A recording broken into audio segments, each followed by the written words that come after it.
Est-ce que tu t'es déjà demandé pourquoi les pauvres étaient pauvres? La réponse simple, c'est parce que ils ne gagnent pas beaucoup d'argent. Mais bien sûr, la question qui nous intéresse, c'est pourquoi les pauvres gagnent peu d'argent. Pourquoi leur taux horaire, le nombre d'euros qu'ils vont gagner à chaque heure de travail, est-il faible, en tout cas très faible par rapport à plein d'autres personnes? On va rentrer en profondeur dans cette question aujourd'hui, donc je t'invite à vraiment rester jusqu'à la fin de la vidéo. Tu vas voir, ça va être passionnant. Donc, pour te parler de cette question, pourquoi certaines personnes gagnent peu à l'heure, j'aimerais rentrer dans l'exemple d'une bande dessinée assez vieille qui est le Schtroumpf financier. Donc une BD des Schtroumpfs, ça peut paraître marrant, mais c'est un exemple extrêmement réaliste de ce qui se passe dans notre société en France et ailleurs. C'est que t'as le village des Schtroumpfs, j'espère que tu connais un minimum le concept. C'est des petits nabots bleus qui vivent à 100 dans un village en mode campagnard, moyenâgeux, il n'y a pas de technologie évidemment.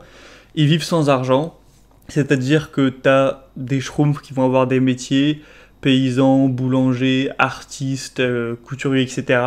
T'en as d'autres qui vont avoir des fonctions bien moins intéressantes, Schtroumpf farceur, Schtroumpf costaud, Schtroumpf paresseux, et bref. Mais ils vivent tous comme ça ensemble en communauté, sans transaction, ils se rendent service les uns aux autres, il n'y a pas de paiement, il n'y a pas d'argent. Mais dans un tome, je sais plus le combien de c'est, mais en tout cas j'adorais beaucoup cette BD quand j'étais plus jeune, et je l'aime toujours aujourd'hui. T'as un des Schtroumpfs qui se met à découvrir l'argent en allant dans le monde des humains, sans détailler le pourquoi il va dans le monde des humains, etc.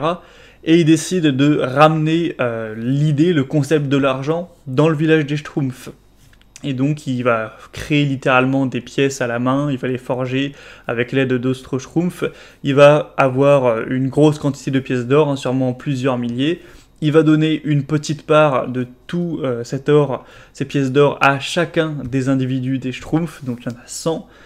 Et il va laisser les choses se faire, donc au début tout le monde est content, les Schtroumpfs ils payent pour acheter leur baguette de pain, ils trouvent ça marrant, ils payent pour que le cordonnier vienne faire quelque chose, que le bricoleur vienne réparer leur volet de maison, etc. etc. Sauf que ce qui se passe assez rapidement, au bout de ne serait-ce que quelques semaines, c'est qu'on commence à avoir des inégalités fulgurantes entre les Schtroumpfs. Tu te retrouves avec le Schtroumpf boulanger qui est presque le plus riche du village, le Schtroumpf fermier, le Schtroumpf bricoleur qui sont assez riches, mais t'as plein de Schtroumpfs qui se retrouvent clochards, qui ont plus rien du tout, le Schtroumpf évidemment paresseux qui a plus un sou en poche, pas la peine de chercher trop longtemps pourquoi, le Schtroumpf farceur également, le Schtroumpf musicien, etc. Et donc ça met en lumière le concept d'apport de valeur. Ils se rendent compte qu'en fait certains Schtroumpfs apportaient énormément de valeur, apportent énormément de valeur au village, à la communauté, puisque les gens sont prêts à payer pour leur service qu'ils apportent, alors que d'autres sont juste en fait des inutiles, des parasites. Alors bon, dans la BD, tout finit bien, finalement, tout le monde se barre du village, enfin tous les pauvres se barrent du village, en laissant seulement en fait le Schtroumpf financier qui est devenu le plus riche tout seul. Du coup il pleure, il va retourner les autres, il va retrouver les autres, et en fait tout le monde revient au village et on oublie l'argent, parce que c'est les Schtroumpfs et c'est une BD.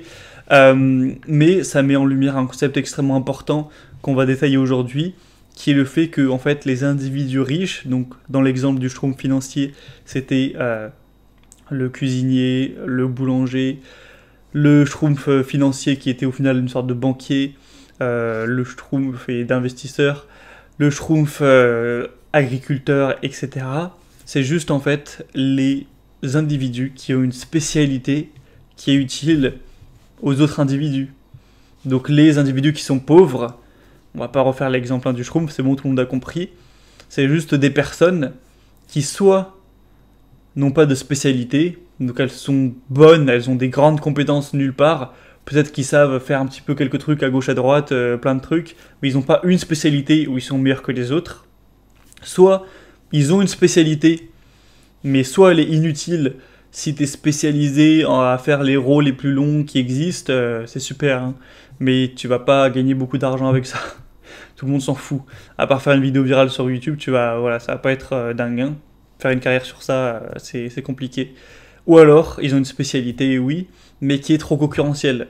Si ta spécialité c'est de jouer au foot, que t'es très fort, hein, mais que t'es pas dans le top 0,01%, donc ce qui sont les professionnels qui, eux, effectivement, gagnent plein d'argent, que t'es pas en tout cas assez bon pour être un professionnel, que t'es juste très bon, eh bien, bah, c'est cool, mais c'est trop concurrentiel. Et je prends l'exemple du foot, ça pourrait être pareil pour plein de sports de haut niveau, pour la musique, pour le fait d'être un humoriste, etc. C'est des concurrences, des spécialités qui sont souvent trop concurrentielles. Donc soit tu es dans l'élite, tu es sur 1 sur 100 000 et là tu seras un multimillionnaire célèbre, ou soit c'est rien du tout. Et troisième erreur, troisième possibilité, c'est quelqu'un qui aurait une spécialité mais qui est juste en fait mauvais dedans. Tu peux choisir que ta spécialité ça va être la médecine. Ouais, je vais être médecin, mais si t'es nul et que t'arrives déjà pas à avoir le diplôme, etc., ou que t'es un médecin qui est nul à chier, ou une spécialité X, Y, Z qui est nulle, ou en fait t'es nul, et ben ça va pas fonctionner longtemps, quoi. Donc clairement, si aujourd'hui tu veux prendre en main ta vie financière, tu veux un jour être libre financièrement, un jour être devenu riche, etc., pour gagner plus, tu dois forcément, voilà, pour tout ça gagner plus au taux horaire, hein, tout revient à ça. Donc ce qui sera forcément très lié à ce que tu gagnes par mois et à la suite. Il faut que tu te trouves une spécialité qui est utile, mais qui n'est pas trop concurrentielle, et que tu fasses en sorte de devenir le meilleur possible dans cette spécialité. Donc on va voir des exemples juste après, mais en tout cas, une fois que tu auras ceci, que tu auras une spécialité où tu as réussi à être bon dedans, reconnu, une spécialité qui est utile pour les autres, encore faut le préciser, hein, eh bien, tu auras forcément un plus haut taux horaire. Donc, le SMIC, il est à moins de 10 euros de l'heure net. Donc, peut-être que ça te fera passer à 2 fois plus, à 20 euros de l'heure, on va dire, pour arrondir. Peut-être même à 30 euros de l'heure, donc 3 fois plus. Peut-être à 50 euros de l'heure, donc 5 fois plus, ça commence à être quand même beaucoup. Peut-être à 100 euros de l'heure, donc 10 fois plus que quelqu'un qui est considéré comme pauvre, et bien sûr encore plus, hein, certains sont à 200, 500, 1000, 2000, 5000, 10 000 et plus euros de l'heure, et là ça devient même plus être riche, c'est être ultra riche.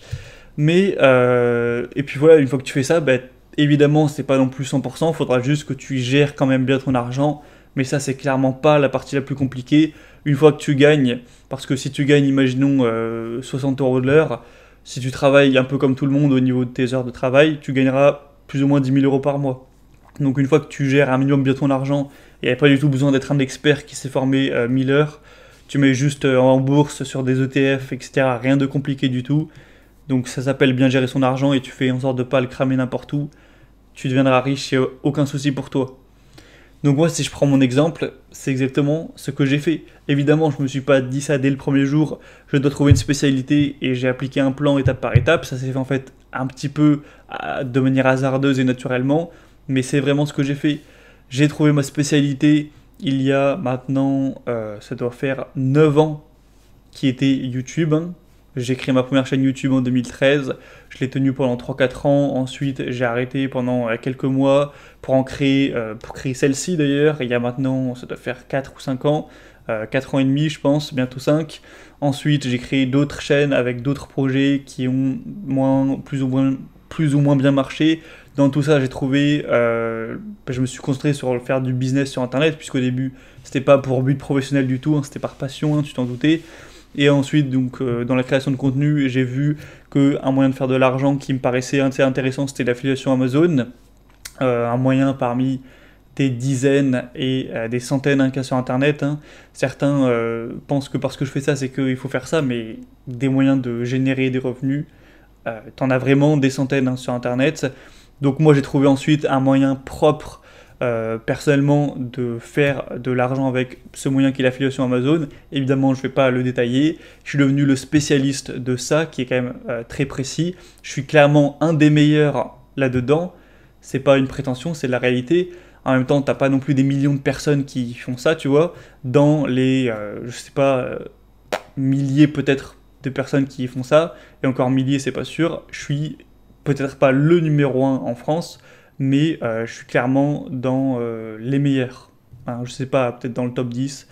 Donc, ce qui fait que j'ai élevé mon taux horaire. Que actuellement, je gagne, si je calcule plus ou moins à la louche, 50 euros de l'heure. Ce qui est assez important, c'est quand même 5 fois le SMIC en gros. Donc moi, si je gère bien mon argent, comme on l'a dit, je vais devenir riche. Pas en 6 mois, mais voilà, si je gère bien mon argent pendant, allez, 5 ans, étant donné que, enfin, si on part du principe que tout reste comme ça, que mon business se casse pas la gueule, hein, ce qui est possible, si je gère bien mon argent, dans peut-être 5 ans actuellement, allez, peut-être 6 ou 7 ans, je serai sûrement millionnaire, sachant que je suis en France, que je paye les impôts, etc. hein. Ça pourrait être plus rapide si j'étais à Dubaï ou je sais pas quoi. Mais voilà, ça c'est que mon exemple. Je sais qu'il y en a qui me suivent du coup, vu que voilà, peut-être je les inspire parfois dans certains contenus, ils vont se dire qu'ils doivent faire comme moi, mais pas du tout. Il faut juste que tu trouves ta spécialité à toi. La création de contenu ou l'affiliation Amazon, c'est pas une spécialité qui est spécialement dingue et rentable et l'opportunité du moment, hein, pas du tout. Bref, tu peux être par exemple développeur back-end pour des logiciels. Je dis ça parce que j'en ai vu un dans les commentaires en regardant tout à l'heure qui disait que lui, il gagnait bien sa vie.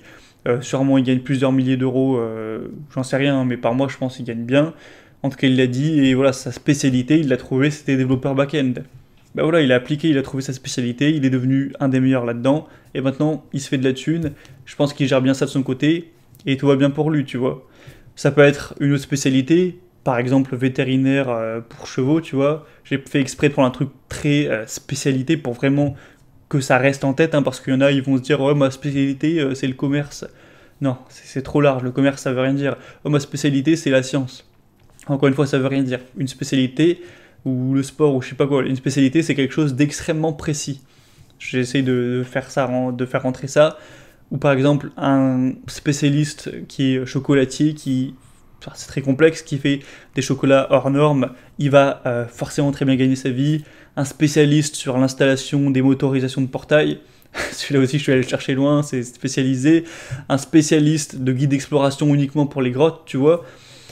Tous ces exemples que je te balance à gauche à droite, ils ont tous forcément pas le même taux horaire. Il y en a qui seront plus élevés que d'autres, etc. Il y en a qui seront plus compliqués que d'autres. L'important, parce que maintenant tu vas devoir choisir ça si c'est pas déjà fait, malheureusement. Si c'est pas déjà fait, tu dois choisir aujourd'hui, commencer en tout cas à essayer de trouver aujourd'hui cette spécialité. Et du coup, si tu te demandes comment faire, il va falloir que tu essayes, et ça c'est vraiment pas facile, d'analyser tes forces et tes faiblesses, voir dans quoi t'es pas bon et ça tu le dégages, voir dans quoi t'es spécialement bon naturellement et ça va falloir que tu te concentres dessus. Je vais essayer de te donner quelques exemples sur moi par exemple, parce que c'est vrai que c'est pas facile. Moi, tu vois, par exemple, sur toutes les branches qui sont au niveau des relations sociales, être très avenant, être très chaleureux avec quelqu'un, discuter avec plein de personnes, des dizaines de personnes dans la journée, donc comme pour faire un serveur, un distributeur dans une boulangerie, ou un commercial, je sais pas, un vendeur de voitures, tu vois, ce type de métier un peu social personne, moi, je pourrais le faire en me forçant. Je serais pas nul à chier si je me forçais à le faire. Mais vraiment, c'est pas naturel pour moi. Ça me demande beaucoup plus d'énergie que la plupart des gens, et encore plus que les personnes qui sont douées là-dedans, qui ont un point fort au niveau du social, etc., d'être chaleureux. Donc moi, clairement, ce serait débile si j'avais pris comme spécialité vendeur de voitures. Alors que pourtant, il y a des gens, ils sont vendeurs de voitures, vraiment. Un autre exemple, ils sont spécialisés là-dedans et ils gagnent 7000 euros par mois, et même plus parce qu'ils sont performants. C'est possible, hein, vu que c'est sur la commission, tu peux avoir un taux horaire au final qui revient élevé, mais moi, c'est pas dans mes forces. Là où j'ai plus de force, par exemple, c'est plus à rester, entre guillemets, dans mon coin, faire de la création sur quelque chose. J'ai toujours été créatif, j'ai fait des BD quand j'étais plus jeune, j'ai commencé les vidéos YouTube très tôt, je crée des trucs dans mon coin, des jeux sur papier, enfin bref. Donc forcément la création de contenu, c'est quelque chose où j'ai plutôt des forces, où je suis plutôt de bon, voilà, travailler tout seul, faire mon truc dans mon coin un petit peu comme un artisan, et travailler entre guillemets avec mon cerveau, c'est quelque chose où je pense que c'est plutôt un de mes points forts. pareil, il y en a qui vont pas forcément être très forts à travailler entre guillemets avec leur cerveau, à être créatifs, inventifs. Ils vont plus être à l'aise avec leurs mains, ils vont avoir une très grande dextérité. Ils vont être des super, je sais pas, menuisiers, ébénistes, ou travailler dans ce genre de choses. Et moi, ça c'est un truc où je pense pas être très bon là-dedans. Donc faut réussir à voir au possible tes forces et tes faiblesses, mais ça vaudrait clairement une vidéo spéciale là-dessus car c'est complexe. Je te donne juste les quelques petits conseils qui me passent par la tête actuellement. Donc premièrement, on va essayer en fonction de tes forces et tes faiblesses de voir, et de tes intérêts aussi, quelle opportunité s'offre à toi, enfin en fonction de ta nature. Ensuite, deuxièmement, voir où est-ce qu'il y a de l'argent, car ça sert à rien d'aller dans une spécialité où au final il y a personne qui veut donner de l'argent pour, ou c'est inutile, ou alors le taux horaire est à peine plus élevé que le SMIC. Il faut aller quelque part où voilà, tu peux gagner 50 € de l'heure et plus, hein, ce serait bien. Et puis là, je sais qu'il y en a qui vont se dire attends, mais comment ça, faut trouver un truc où on est fort et qui gagne bien? Moi, je pensais que tu allais nous dire il faut trouver un truc où on aime ça, où c'est notre passion, où on est intéressé, où c'est trop bien. Bah, je suis désolé, mais moi, je t'apprends à devenir riche. Je t'apprends à devenir riche en priorité. Et malheureusement, ce sera probablement avec quelque chose où c'est pas l'éclate. Parce que la vérité, c'est qu'on aime tous plus ou moins les mêmes choses. On aime tous regarder des séries, on aime tous certains sports, on aime tous des trucs détente, des trucs cool, voilà. Si en plus, dans ta spécialité, t'arrives à t'éclater et à t'amuser et à prendre énormément de plaisir, comme si tu t'éclatais en vacances, j'ai envie de dire, t'as tout gagné dans ta vie et bravo à toi. Mais faut pas prendre ça en compte comme une obligation, en mode je veux m'éclater, je veux que ça me plaise à fond. Parce que moi, clairement, je te le dis la vérité, ma spécialité, affiliation Amazon, etc., c'est pas du tout quelque chose que je déteste, qui est horrible à faire pour moi, hein, mais c'est pas non plus du tout quelque chose que j'adore, qui m'éclate ou c'est trop bien. Parce que au bout d'un moment, si t'es payé pour faire quelque chose, c'est que c'est pas l'éclate. Sinon, c'est comme le foot, le piano et le jouer à la comédie. Il y a déjà tout le monde qui essaie de le faire et c'est trop concurrentiel. Donc c'est un petit peu logique que ce soit quelque chose qui est pas passionnant.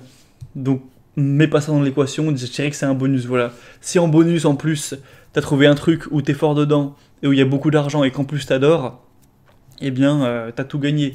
Mais si jamais tu trouves pas un truc que t'adores, juste que tu détestes pas, on va dire, ce sera déjà très bien. Voilà, donc c'était tout pour cette vidéo. J'aimerais que tout le monde ait pu voir cette vidéo en intégralité, la comprendre, parce que les gens qui sont pauvres, c'est simplement des gens qui n'ont pas appliqué ce plan. Comme je l'ai dit, ils n'ont aucune spécialité, donc ils vont gagner le SMIC, ou alors ils ont une spécialité qui est inutile ou trop concurrentielle, ou alors ils ont une spécialité, ça je pense c'est quand même beaucoup plus rare, mais ils sont nazes dedans. Si tu suis bien ces conseils, tu élèveras ton taux horaire, que ce soit en étant salarié ou à ton compte, hein, ça c'est même pas trop la question. Et ensuite, si tu gères bien les choses, tu peux devenir riche en moins de 10 ans. Clairement, c'est possible. Donc maintenant, si tu trouves que cette vidéo était intéressante et que tu en veux plus, eh bien inscris-toi dès maintenant à la liste email. Tu auras plus de mon contenu sur ce sujet, sur devenir riche, devenir sérieuse, devenir riche lentement, comme j'aime le dire. Donc pour ça, ça te prendra 30 secondes. Tu cliques sur le premier lien dans la description, tu mets ton prénom, ton adresse email, tu cliques sur s'abonner et tu seras directement ajouté à la liste. Tu n'auras plus rien à faire à part attendre et tous les dimanches matin tu auras un email de ma part en plus bonus pour te partager du contenu, de la motivation, de l'inspiration sur ce sujet. Là par exemple, ce dimanche je vais te parler plus en détail de mon histoire, comment j'ai trouvé moi ma spécialité à l'époque, hein, ça fait 9 ans maintenant. Tu verras ça, ce sera je pense assez inspirant si ça t'intéresse. Et avant de te laisser, j'aimerais beaucoup, après tu es libre d'accepter ou de refuser, que tu envoies cette vidéo à juste une seule personne proche de toi, hein. C'est peut-être ton meilleur ami, c'est peut-être ton frère, c'est peut-être ta soeur, c'est peut-être voilà, quelqu'un, un cousin, quelqu'un qui est proche de toi, qui aimerait lui aussi, hein, qui est évidemment quelqu'un qui a un intérêt, qui est ambitieux, qui veut s'améliorer sa vie financière, et qui aurait besoin d'entendre les conseils dans la vidéo dont j'ai parlé. Envoie-lui la vidéo. Évidemment, pour moi, ça permettra d'avoir une nouvelle personne qui découvre la chaîne. Et toi, peut-être que ça te permettra d'apporter de la valeur à une personne qui la mérite, hein, puisque c'est quelqu'un de proche de toi. Donc voilà, t'es libre de le faire ou non, mais j'en serais reconnaissant si tu fais ça. À très vite et à la prochaine.